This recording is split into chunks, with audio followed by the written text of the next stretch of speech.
Olá, turma! Estamos aqui para dar continuidade à nossa revisão, né? A nossa segunda parte aí da revisão da prova.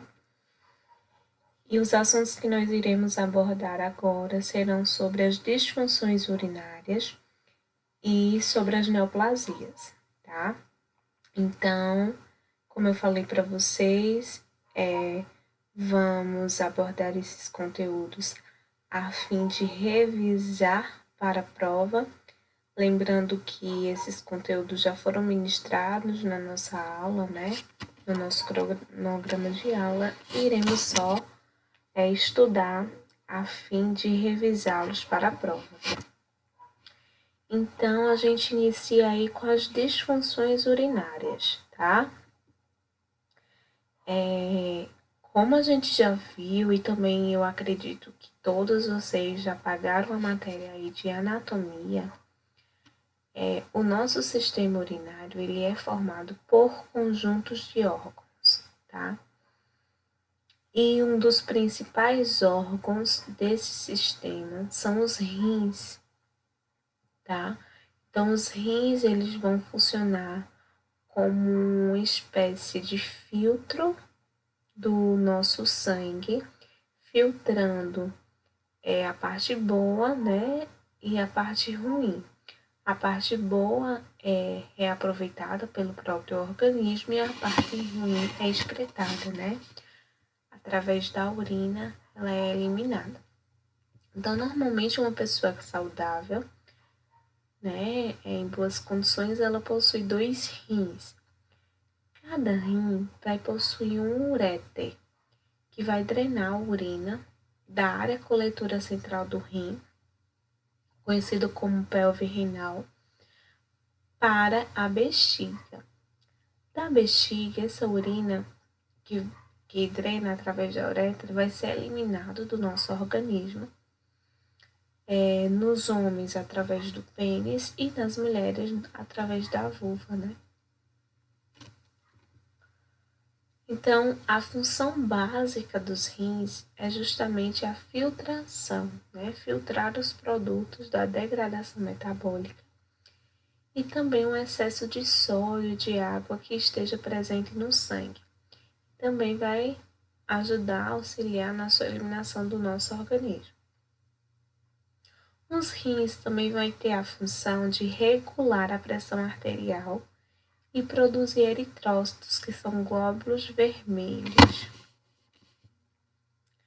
Cada rim contém cerca de 1 milhão de unidades filtradoras, conhecidas como néfrons.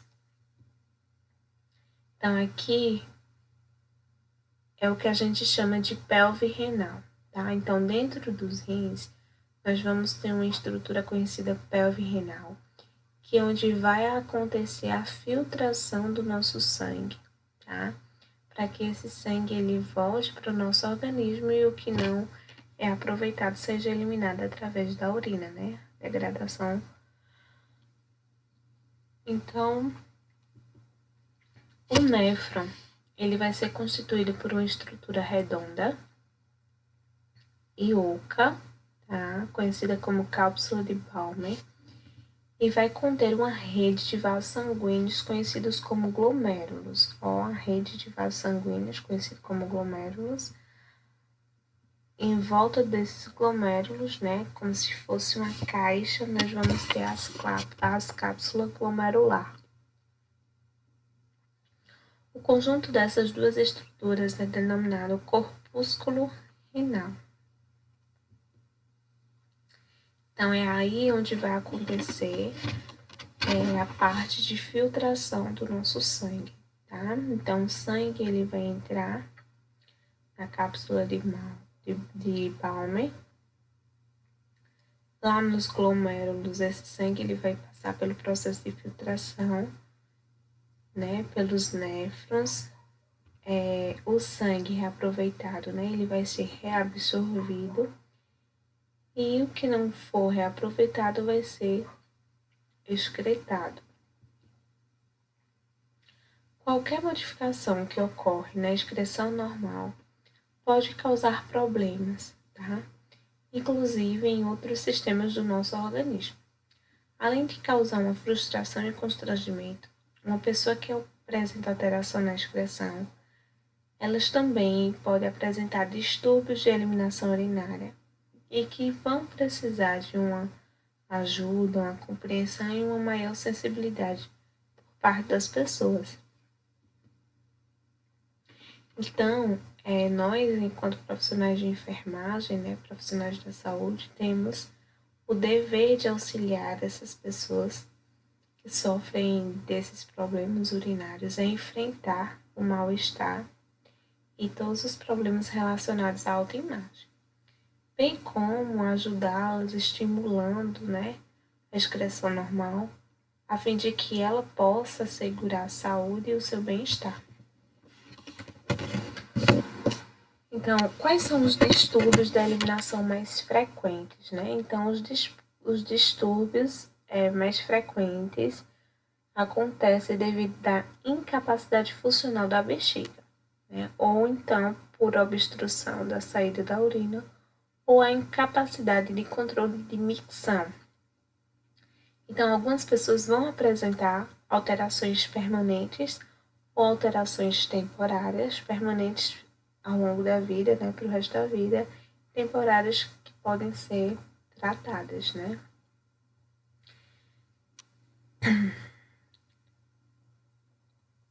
Então, como mostra aqui uma imagem. Aqui é uma bexiga de uma pessoa normal, tá?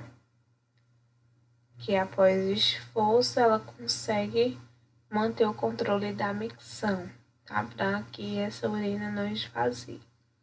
Se uma pessoa com incontinência, ela não consegue reter a urina, ela não tem esse controle da micção e a urina acaba saindo, Então, o primeiro distúrbio urinário que a gente vai ver aí é sobre as infecções do trato urinário, conhecida como ENTU.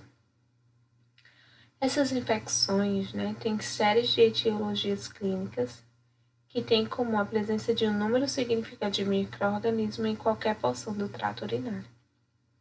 Esses micro-organismos, eles podem estar presentes somente na urina, ou então eles também podem estar presentes, pode existir evidências de infecção em outro local do trato urinário. Então, a infecção em um dos órgãos pode disseminar-se e atingir todo o trato urinário. Então, para evitar que essas infecções do trato urinário aconteçam, existe um sistema de defesa,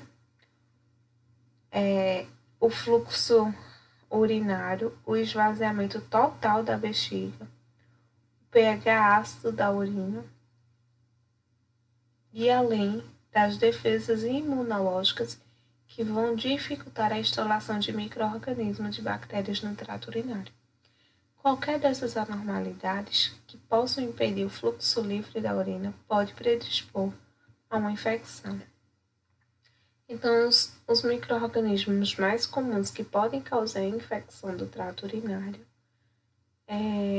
são a Escherichia coli, Enterobacter, Pseudomonas e Serratia, que são bactérias, tá? Geralmente, esses micro-organismos são encontrados no trato gastrointestinal e contaminam a urina em função de proximidade, entre o orifício uretral e o ânus.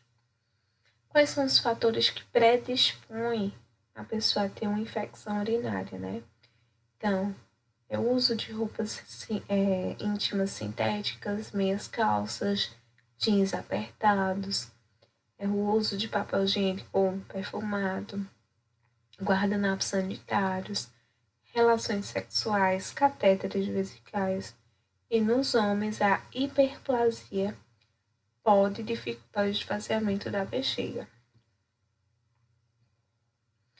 E aí a gente vai ver alguns conceitos, Pielonefrite significa inflamação do parênquima renal e da pelve. Prostatite é a inflamação da próstata. Sinais e sintomas, que o paciente pode vir a ter. cefaleia, vômitos, calafrios, febre, dor lombar ou abdominal. O diagnóstico dessas infecções é por exames de urina, urocultura ou um antibiograma. O tratamento consiste em uso de antibióticos, higiene íntima, ingesta abundante de líquido e sempre está orientando o esvaziamento completo da bexiga. Outra disfunção urinária muito comum é a cistite, que é uma inflamação da bexiga. Geralmente inicia na uretra, causada mais frequentemente por micro-organismos e que pode desenvolver uma infecção. Como nos casos da cistite causados por usos de sondas vesicais ou também de equipamentos de exames como o citoscópio. O citoscópio, gente. O citoscópio vai ser um equipamento que ele é utilizado pelo urologista para visualizar a bexiga. Então, é esse aparelhozinho aqui que vocês conseguem ver nessa imagem. Então, cistite consiste na inflamação da bexiga. E geralmente essa inflamação ela inicia lá na uretra, tá? E muito frequente é causada por micro-organismos, que pode levar a uma infecção. Sobre a incidência, as mulheres elas vão ser muito mais propensas, né, a desenvolver a cistite que os homens, porque o tamanho da uretra feminina é menor do que a masculina e também pela proximidade com o ânus, né, da uretra feminina. E na maioria dos casos, essa cistite nas mulheres são causadas pela bactéria Escherichia coli.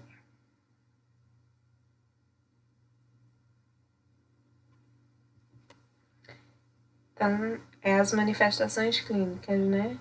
Os indivíduos, eles podem apresentar urgência miccional, aumento da frequência urinária, queimação ou dor, a micção, né, a urinar.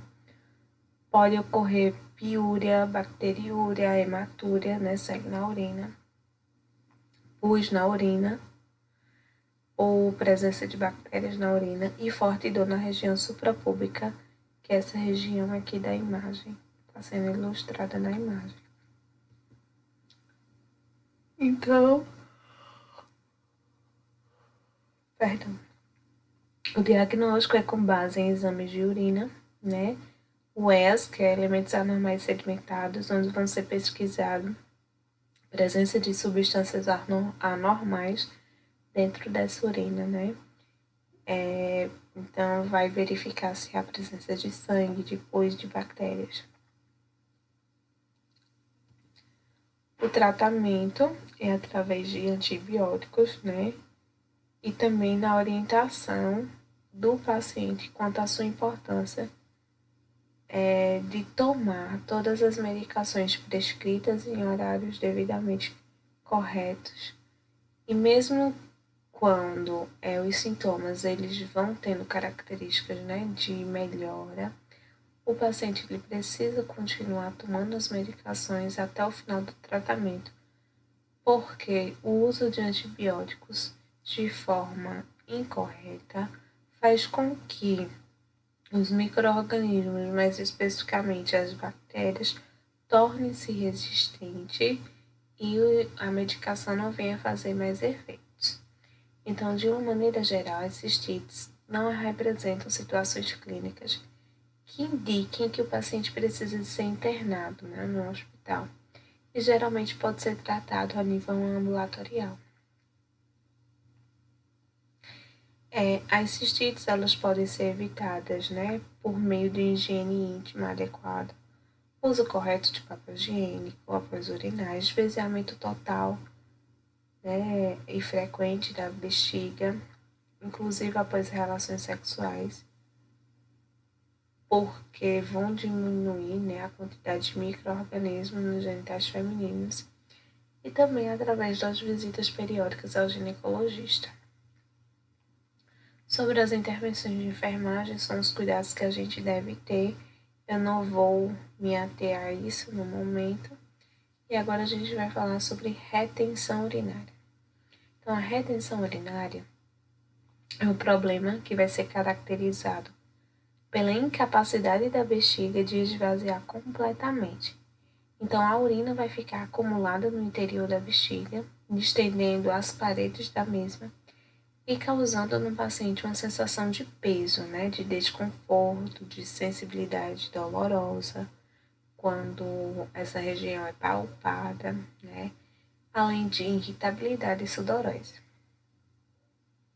A capacidade da bexiga, ela vai variar em um adulto entre 500 a 500 ml a 1 litro, né, ou a 1000 ml, sem representar grandes sofrimentos da musculatura.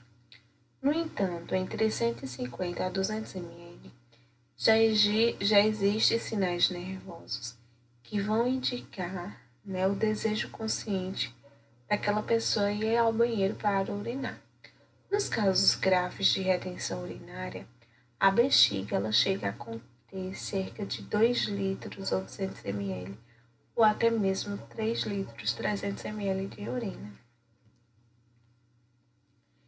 Então, as etiologias, né, para as causas de retenção é um aumento da próstata, constipação, estreitamento e edema da uretra, como consequência de parto e cirurgia, ansiedade emocional, que também pode afetar a capacidade de relaxamento dos esfíncteres uretrais, que vão ser os músculos de formato circular que vão contrair e relaxar, controlando assim a saída da urina. O principal sinal clínico é a ausência da diurese, né, por espaço de várias horas, bem como a distensão da bexiga, denominada de bexigoma, tá? Então, essa porção inferior do abdômen ele fica inchado porque há a presença de um bexigoma. Pode-se apenas ter a sensação de peso ou dor intensa, sempre que a distensão da bexiga ultrapassar a capacidade normal deste órgão.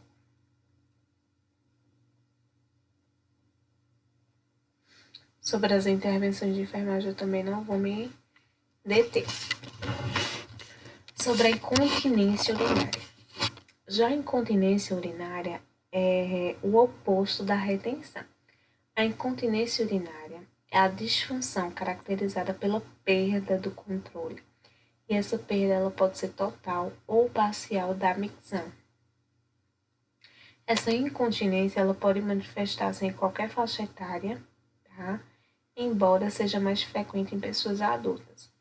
A pessoa que apresenta esse tipo de problema sente-se socialmente marginalizada e afastando-se frequentemente das atividades sociais. Por quê? Porque ela muitas vezes pode passar por constrangimento de não conseguir controlar o desejo de urinar e acabar passando por esse constrangimento de urinar na frente de outras pessoas. Então, a urgência miccional é um tipo de incontinência urinária onde a pessoa sente a necessidade urgente e repentina de urinar, mas não consegue chegar a tempo no vaso sanitário. Para o tratamento vai depender da análise do problema de forma individualizada e varia segundo a natureza do problema. Então, os que sofrem de incontinência urinária, eles podem habitualmente curar-se ou melhorar consideravelmente. Muitas vezes esse tratamento exige apenas que tome medidas simples para mudar o comportamento. Muitas pessoas podem recuperar, né, o controle da bexiga mediante técnicas de modificação do mesmo, como, por exemplo, urinar em intervalos regulares a cada 2 ou 3 horas para manter a bexiga relativamente vazia. Também pode ser útil evitar irritantes da bexiga, como, por exemplo, bebidas que contêm cafeína. Beber quantidades suficientes de líquidos de 6 a 8 copos por dia, para que impedir que a urina se concentre em demasia, que pode irritar a bexiga, né, levando a uma infecção. A ingestão de medicamentos que afetam o funcionamento da bexiga de modo adverso muitas vezes pode ser suspensa. Se não puder controlar a incontinência por completo com tratamentos específicos, a roupa interior e os absorventes, especialmente concebidos para incontinência, podem proteger a pele e permitir que as pessoas se sintam mais secas, cômodas e socialmente ativas. Estas peças geralmente são discretas e de fácil acesso. Então, geralmente são peças íntimas, né? Que podem ser utilizadas para impedir o constrangimento, né? Então, os métodos de treino da bexiga, tais como exercícios musculares, também podem ser úteis. Os medicamentos que relaxam a bexiga podem ser úteis.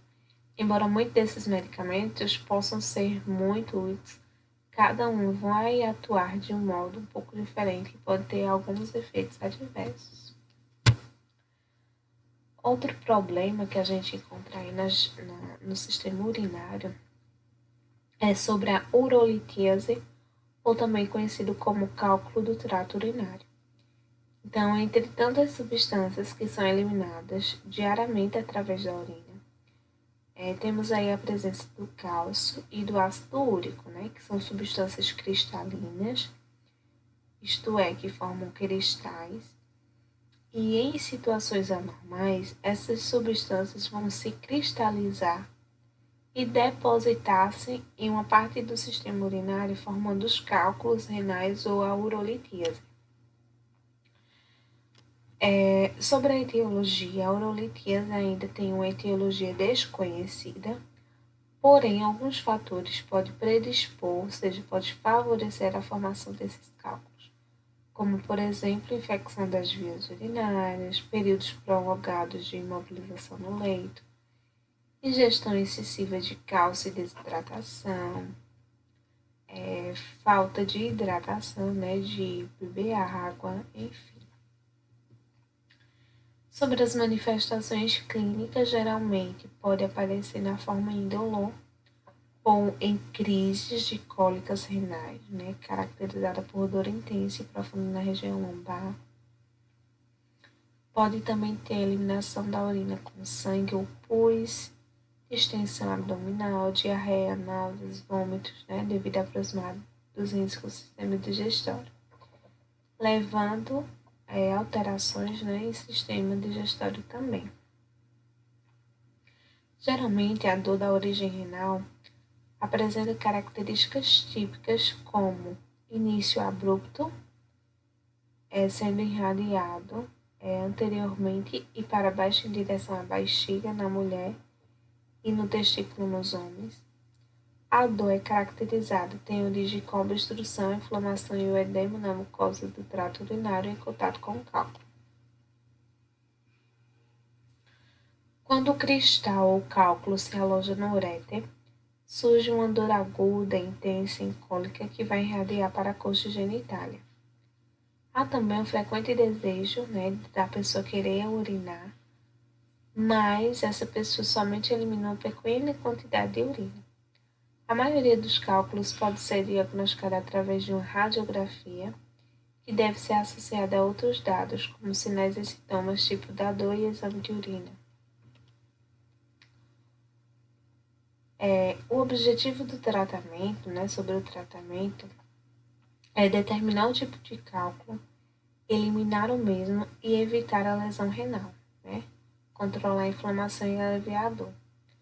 Líquidos endovenosos são benéficos no sentido de auxiliar o cliente a expelir o cálculo, além de reduzir a concentração de cristais urinários e assegurar elevado volume urinário.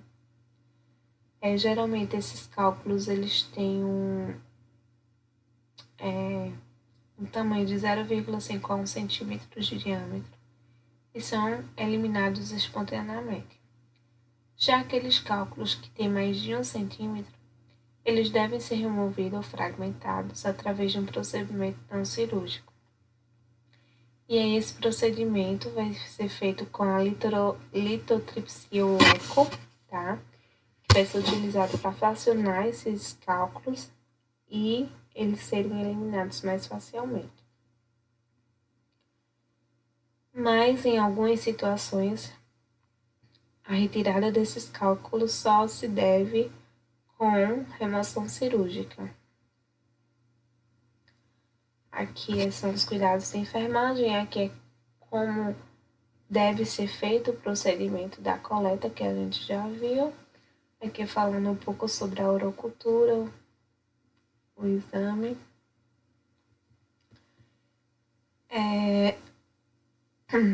A outra disfunção é a glomerulonefrite difusa aguda, que é uma resposta inflamatória do glomérulo contra alguma substância nociva, antígeno, que invade o organismo humano e que o sistema imunológico tenta destruir.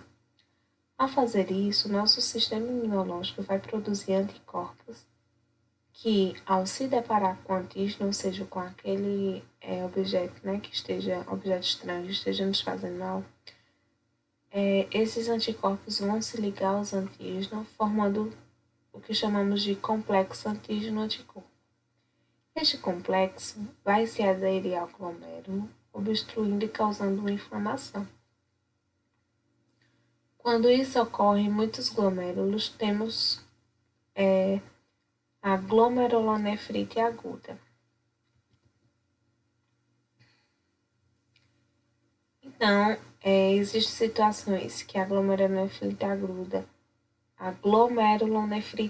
ela pode passar despercebida ou ela pode somente ser descoberta através do exame de urina. Então, a pessoa pode apresentar cefaleia, mal-estar, edema facial, dor no flanco, hipertensão arterial, que pode variar de leve a grave, diminuição da diurese, hematúria, presença de sangue na urina, colúria, que é a urina cor de Coca-Cola. Outro distúrbio é a insuficiência renal aguda, que caracteriza pela perda súbita e quase completa da função renal, causada pela diminuição da filtração glomerular, resultando em retenção de substâncias que normalmente eram eliminadas pela urina, como a ureia, a creatinina, o excesso de sódio, potássio, de água e de outras substâncias tóxicas. A insuficiência renal crônica é uma deteriorização progressiva e irreversível da função renal. Geralmente ocorre como consequência da insuficiência renal aguda, de glomerulonefrites e de intoxicações graves. Aqui estão as manifestações clínicas, eu não vou me deter. O tratamento pode ser feito através de uma diálise ou hemodiálise ou até mesmo transplante renal. Então, o que é a diálise peritoneal? A diálise é um método de tratamento que se introduz um líquido estéril na cavidade abdominal por meio de um catéter.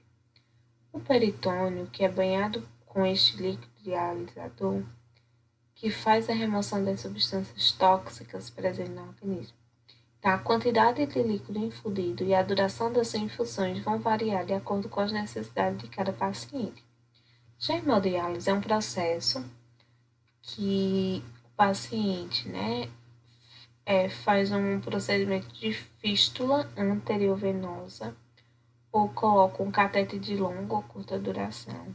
Então, o sangue desse indivíduo passa por uma máquina que contém um sistema de filtro artificial, simulando a função dos rins e eliminando assim as substâncias tóxicas do corpo. Sobre o transplante renal. Então, de forma a oferecer uma qualidade de vida melhor, o transplante renal tornou-se o meio de tratamento de escolha para a maioria dos portadores de doença renal. Então, o rim ele pode ser proveniente de um doador vivo ou um cadáver humano. Geralmente, a diálise peritoneal e a hemodiálise são tratamentos utilizados por doentes renais crônicos até se conseguir o transplante.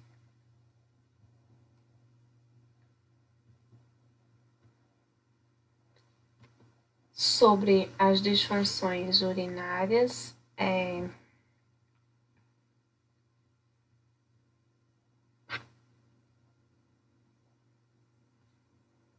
encerrar aqui.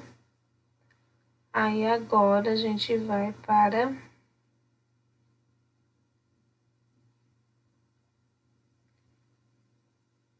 neoplasias.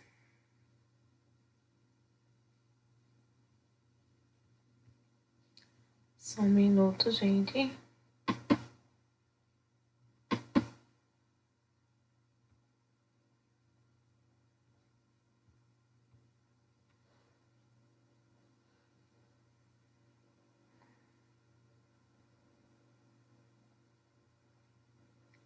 Então, bora lá, sobre as neoplasias. Então, para a gente iniciar, a gente começa definindo alguns termos. Então, a oncologia vai ser um ramo da ciência médica que lida com tumores e com câncer. A palavra oncologia tem origem na palavra grega oncos, tá? Que significa massa, volume, tumor, e no termo logia, que significa estudo. Portanto, oncologia é o estudo dos tumores. O câncer é um nome genérico para um grupo de mais de 100 tipos de doenças. Embora existam muitos tipos de câncer, todos vão começar devido a um crescimento anormal e fora do controle das células que vão invadir tecidos e órgãos. É também conhecido como neoplasia. Dividindo-se rapidamente, estas células tendem a ser muito agressivas e incontroláveis, determinando a formação de tumores que serão acúmulos de células cancerosas ou neoplasias malignas. Por outro lado, o tumor benigno significa apenas uma massa localizada de células que se multiplica vagarosamente e se assemelha a um tecido original, raramente constituindo risco de vida. Então, só para reforçar, qual é a diferença de câncer para tumor? Câncer é o nome genérico que a gente utiliza para mais de 100 tipos de doenças, tá? E se deve ao crescimento anormal e fora de controle de células primitivas.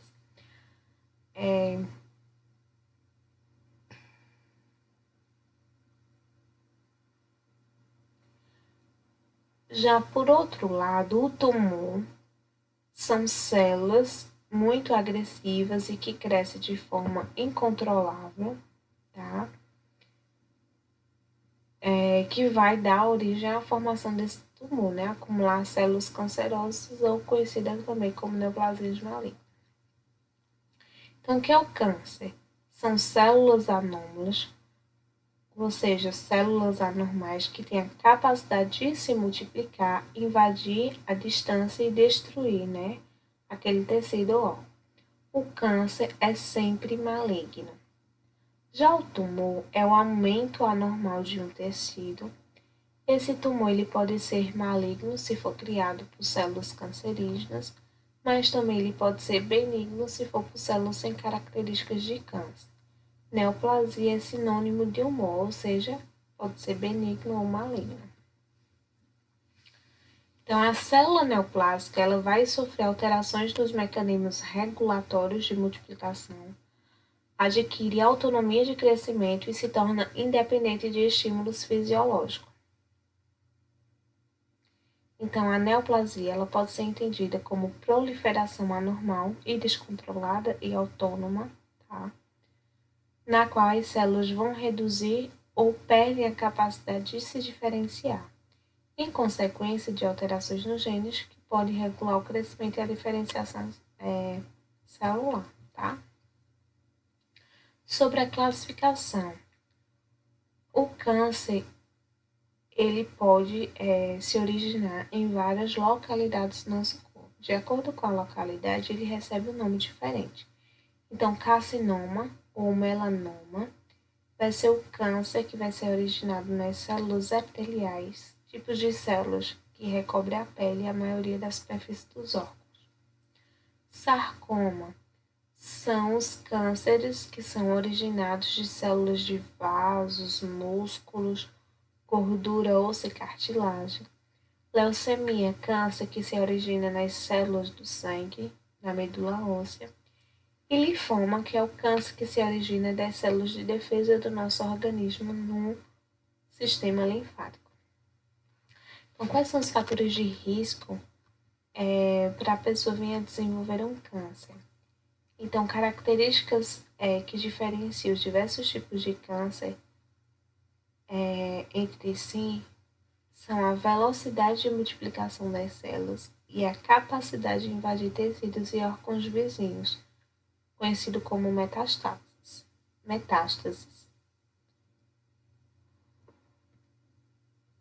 Então, os fatores de risco de natureza ambiental.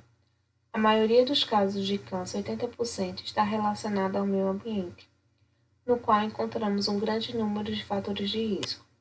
Entende-se por meio ambiente, em geral, a água, terra, ar, o ambiente ocupacional, indústrias químicas e afins, ambientes de consumo, alimentos, medicamentos, ambiente social e cultural, que é o estilo e hábitos de vida.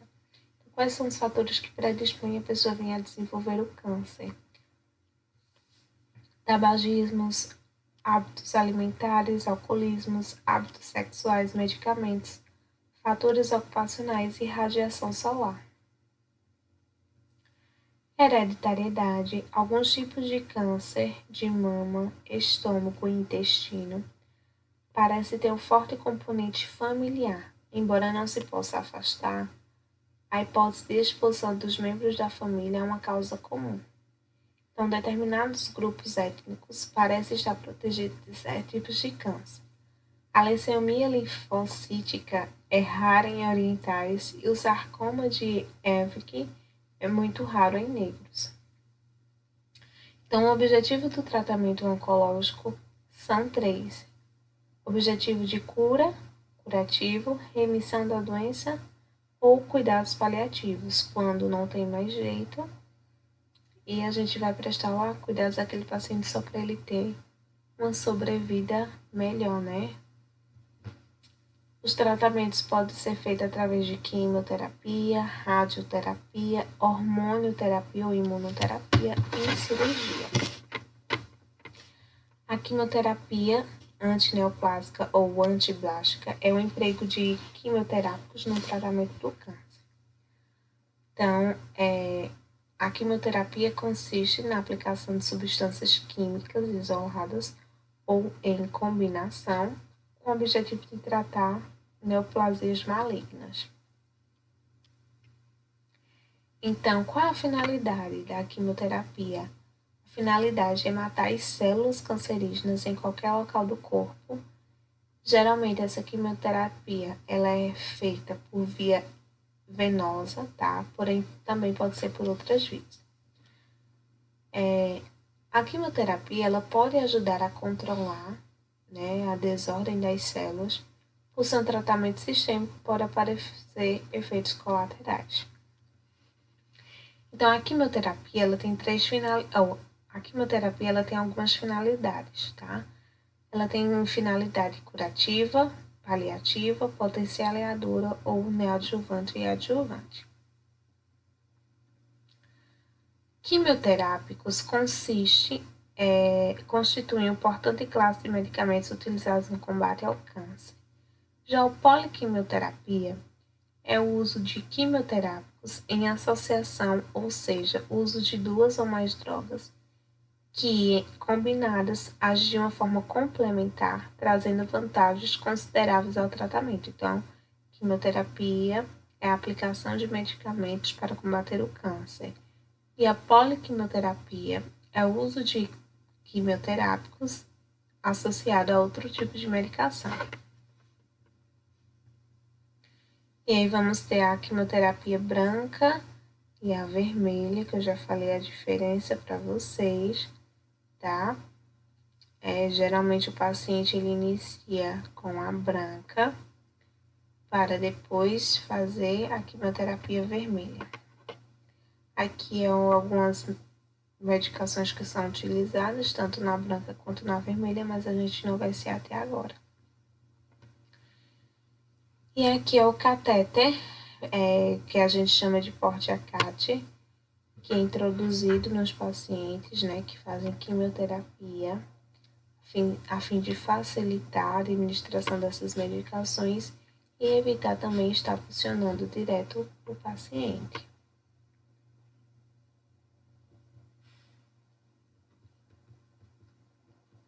Então, muitos dos medicamentos, né, para o câncer são administrados nas veias. Estes tratamentos, eles podem ter um longo prazo, tá? E os medicamentos contra o câncer podem causar, por vezes, inflamações das veias superficiais dos braços, que são mais sensíveis. Por isso, foi desenvolvido esse tipo de dispositivo para administrar o medicamento de coleta de exame, colocando diretamente nas grandes veias do corpo, e o cateter é totalmente implantado. Então, aqui como vocês podem visualizar, né? O porte-acate é um dispositivo que vai ficar acoplado abaixo da pele desse paciente e consiste em um reservatório com membrana perfurável e um catéter de silicone.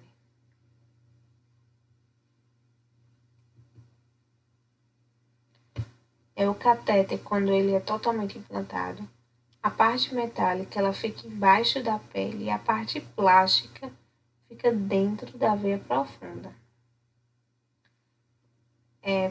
Para quem serve o porte-acate, né? Então ele pode ser utilizado para infusão de sangue, transfusões, coleta, administração de medicamentos, antibióticos, analgésicos, nutrição parental e principalmente para infusão de quimioterapia.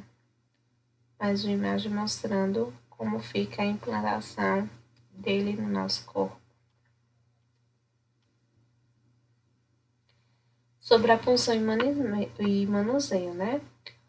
O acesso ao dispositivo ele é feito por meio de uma punção na pele sobre o poste com agulha, que vai penetrar o septo sem cortar. Esse procedimento ele deve ser realizado por um enfermeiro treinado e capacitado, com domínio da técnica e obedecendo os rigorosos, né, e obedecendo aos rigores absolutos de asepsia, avaliação do sítio de punção e bem como as condições clínicas do paciente. Quais são as vantagens do porte-acate? Diminuir risco de infecção, minimizar o risco de trombose, uma fácil punção, permite tratamento ambulatorial e não interfere nas atividades diárias do paciente e tem melhor aspecto estético, né? E preserva a rede venosa periférica. Quanto às complicações, embora raras, né? Apesar do catéter ele ser seguro, pode acontecer algumas complicações como hiperemia local, sangramento, presença de secreção do local da inserção do catéter ou febre. Caso ocorra, é recomendado comunicar ao médico ou ao enfermeiro imediatamente. Aqui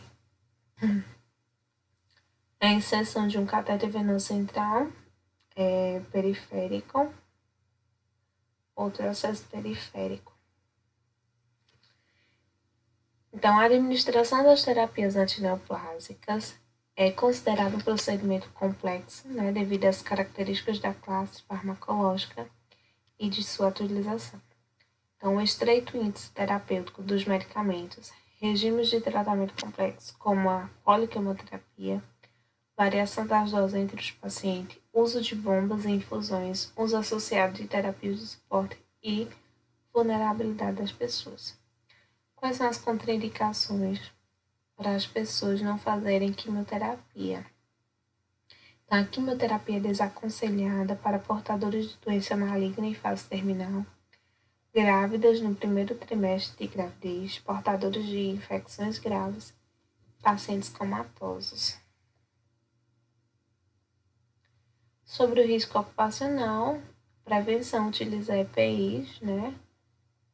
E os materiais utilizados na quimioterapia, como equipos, frascos, seringas, eles devem ser descartados em recipientes para descartes químicos e agulhas no coletor de pérfuro cortantes. Aqui profissionais em estufa, na preparação de medicamentos. E quais são os efeitos colaterais dos quimioterápicos? Então, os efeitos, geralmente, eles são muito fortes e muito temidos, né, pelos pacientes, familiares e até mesmo pelos profissionais da saúde. Então, as células normais são conjuntamente atingidas durante o tratamento e a gravidade é proporcionada aos ágios da quimioterapia. Então, os efeitos colaterais mais comuns são náuseas, vômitos, mucosite ou estomatite, diarreia, constipação, anorexia e alopécia, né, que é a perda dos pelos do cabelo. Mucosite ou estomatite é a inflamação da mucosa oral em resposta à ação dos quimioterápicos antineoplásicos, né, então é o surgimento de feridas na cavidade oral.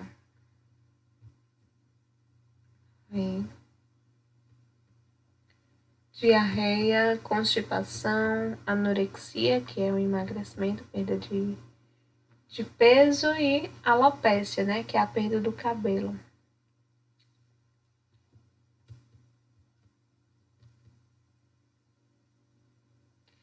Sobre eventos adversos, podem ser definidos como complicações indesejadas que decorrem do cuidado prestado aos pacientes, não atribuída à evolução natural da doença, afetando em média aí cerca de 10% das admissões hospitalares, constitui atualmente um dos maiores desafios para aprimoramento da qualidade de vida e da saúde. Na administração de medicamentos, o enfermeiro sempre deve estar atento aos fatores individuais e aos sistêmicos que podem promover falhas na prática profissional e, consequentemente, causar eventos adversos evitáveis durante a assistência. Então, quais são as principais complicações? Hematoma, trombose, flebite, tromboflebite, infiltração, esvaziamento e infecção local. Há mais imagem aí, né, de complicações que podem. Essa queimadura aqui, eu acredito que foi por extravasamento do quimioterápico. E aí ele acabou fazendo essa queimadura, né, de 3º grau aqui no braço do paciente. Aqui é devido a vasopunção venosa no sistema periférico. Quais são os cuidados na terapia intravenosa? Diluir bem a medicação, velocidade de administração, bolos, né, que é a medicação em si, sem ser diluída, sinais logísticos, curativo e orientação.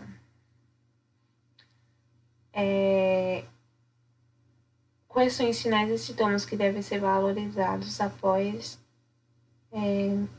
a terapia intravenosa, né? Se o paciente ele apresenta dor, eritema, desconforto, edema ou queimação. Flebite, né? Quais são as complicações que podem ocorrer com a quimioterapia? Flebite. Geralmente a flebite ocorre quando há administração rápida de quimioterápicos antineoplásicos ou administração em vias de pequeno calibre. Extravasamento é a infiltração de quimioterápicos antineoplásicos intravenosos para os tecidos locais, causando uma queimadura. Anafilaxia é decorrente da sensibilidade, ou seja, de uma reação alérgica imediata ao início da administração da droga.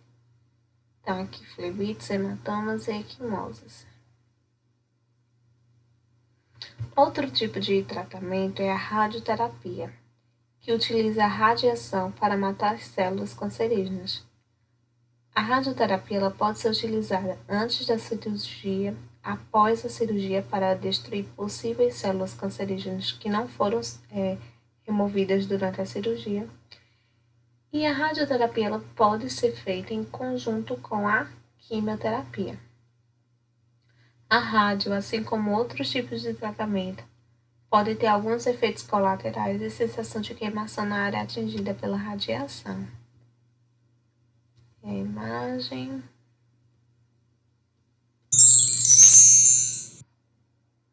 Então, quais são os efeitos da radioterapia? Edema, efeitos dérmicos, eritema, descamação seca e fadiga.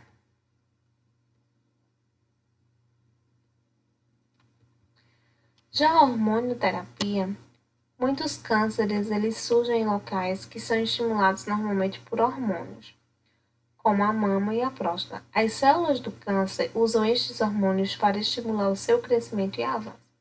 A hormonioterapia vai ser um tratamento que utiliza medicamentos para bloquear a ação, substância com efeito contrário, antagonista, desses hormônios e evitar que ele estimule as células do câncer a vir a crescer.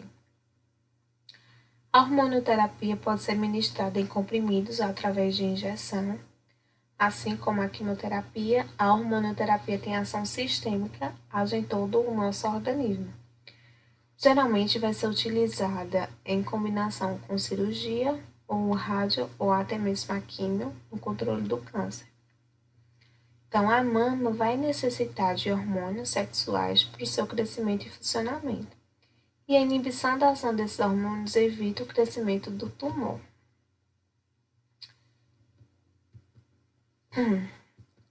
Agora vamos falar sobre reconstrução mamária. Muitas mulheres que são submetidas a mastectomia, ou seja, retirada da mama, optam por fazer a reconstrução mamária. Essa reconstrução ela pode ser feita com implante de silicone ou com o tecido de alguma parte do próprio corpo, como por exemplo o abdômen. A reconstrução pode ser utilizada juntamente com a mastectomia ou também após a cirurgia, meses ou anos após a cirurgia. A Lei 12.802 de 2013 obriga o SUS a fazer uma cirurgia plástica reparadora da mama logo em seguida à retirada do câncer, quando houver condições médicas. Se a reconstrução não puder acontecer imediatamente, a paciente deve voltar e ser encaminhada para o acompanhamento clínico. Esse projeto deu origem à lei de autoria da deputada licenciada Rebeca Garcia. A lei anterior, de 1999, já previa que as mulheres que sofressem mutilação total parcial da mama teriam direito à cirurgia plástica reconstrutiva, mas sem especificar o prazo em que ela deveria ser feita. Então, aqui vem a imagem da mastectomia e após a reconstrução. Sobre reabilitação. Por vários motivos, após a cirurgia da mama, podem surgir complicações no braço do lado operado, como linfedema. Por isso, existem exercícios fisioterapia para reabilitação completa durante os 3 primeiros meses dessa região.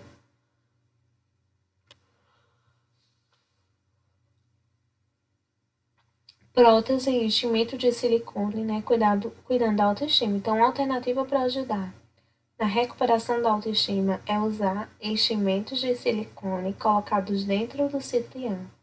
Para que as mulheres que não querem se submeter a uma nova cirurgia, o enchimento ele é uma boa opção. Imunoterapia. Então, o tratamento do câncer que promove a estimulação do sistema imunológico por meio do uso de substâncias modificadoras da resposta biológica é denominada imunoterapia. Então, o tratamento de doenças pela modificação do sistema imunitário, especialmente por transplante de medula óssea ou por injeção de gamma-globulinas polivalente. E aqui estão nossas referências, ótimos estudos e boa sorte na prova, tá?